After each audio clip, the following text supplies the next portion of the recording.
सपना चौधरी के साथ खिस्सारी करने वाले हैं हरियाणा में बड़ा धमाका। जी हां, जैसा कि हम आपसे एक बता दें कि इस बार सपना चौधरी के साथ खिस्सारी करेंगे बड़ा धमाका और ऐसे में इस धमाके से खिस्सारी रचेंगे नया इतिहास। तो जी हां, वीडियो में आगे बढ़े उससे पहले वीडियो को लाइक कर ले और चैनल को सब्सक्राइब कर ले।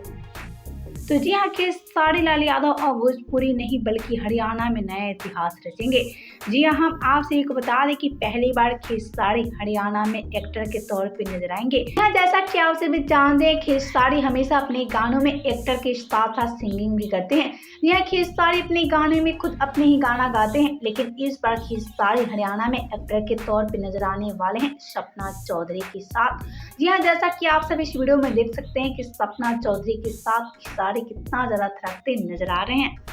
हम आपसे एक बता दें, खेसारी लाल यादव का ये वीडियो काफी तेजी से वायरल हो रहा है और ऐसे में इनको फैंस भी काफी ज्यादा पसंद कर रहे हैं। हम आपसे एक बता दें, बहुत जल्द खेसारी भोजपुरी नहीं बल्कि हरियाणा में बड़ा धमाका करने वाले हैं, वो भी सपना चौधरी के साथ।